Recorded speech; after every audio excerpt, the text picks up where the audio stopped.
ಮಾಜಿ ಮುಖ್ಯಮಂತ್ರಿಗಳಂತ ಬಸವರಾಜ ಬೊಮ್ಮಾಯಿ ಸಾಹೇಬರು ಇವತ್ತು ನಮ್ಮ ಲೋಕಸಭೆಯ ಅಭ್ಯರ್ಥಿಗಳಾಗಿದ್ದಾರೆ. ತಮಗೆಲ್ಲರಿಗೂ ಗೊತ್ತಿದೆ, ಮಾಜಿ ಮುಖ್ಯಮಂತ್ರಿಗಳಂತ ಬಸವರಾಜ ಬೊಮ್ಮಾಯಿ ಸಾಹೇಬ್ ಕೇಂದ್ರ ಸರ್ಕಾರದ ಜೊತೆಯಲ್ಲಿ ಡಬಲ್ ಇಂಜಿನ್ ಸರ್ಕಾರದ ಒಂದು ರೀತಿಯಲ್ಲಿ ಬಹಳಷ್ಟು ಯೋಜನೆಗಳನ್ನ ಇಡೀ ನಮ್ಮ ಕರ್ನಾಟಕಕ್ಕೆ ಕೊಟ್ಟಿದ್ದನ್ನು ನಾವೆಲ್ಲ ಸ್ಮರಿಸಬಹುದು.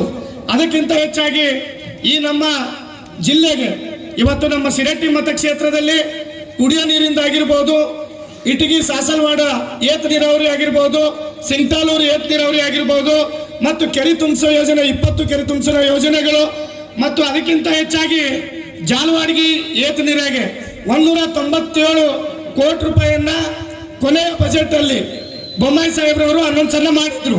ಈಗ ಆಲ್ರೆಡಿ ಆ ಕೆಲಸವನ್ನ ಕೆರೆ ತುಂಬಿಸೋ ಏನು ಯೋಜನೆಗಳಿದೆ ಜಾಲವಾಡಗಿ ಏತ ನೀರಾಗೆ ಸಂಬಂಧಪಟ್ಟಂಗ ಆ ಯೋಜನೆ ಸದ್ಯದಲ್ಲಿ ಪ್ರಾರಂಭವನ್ನ ಆಗ್ತದೆ. ಅದರ ಜೊತೆಯಲ್ಲಿ ಮುಂಡ್ರಿಗಿ ಭಾಗದಲ್ಲಿ ಸಂಬಂಧಪಟ್ಟಂಗ ಕಕ್ಕೂರು ಏತ ನೀರಾವರಿ ಆಲ್ರೆಡಿ ಪ್ರಾರಂಭಿಸಲಾಗಿದೆ.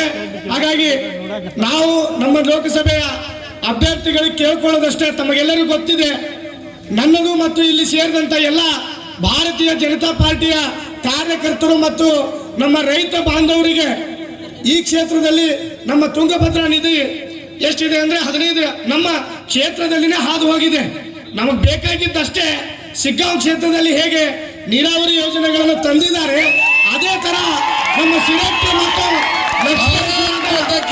ರೈತರಿಗೆ ಅನುಕೂಲ ಆಗುವಂತ ಯೋಜನೆಗಳನ್ನ ರೂಪಿಸಬೇಕಂತೇಳಿ ಅವರಲ್ಲಿ ನಮ್ಮೆಲ್ಲ ಕಾರ್ಯಕರ್ತರ ಪರವಾಗಿ ನಮ್ಮ ರೈತರ ಪರವಾಗಿ ಅವರಲ್ಲಿ ಕಳಕಳಿಯ ವಿನಂತಿಯನ್ನ ಮಾಡ್ಕೊತಾ ಇದ್ದೀವಿ.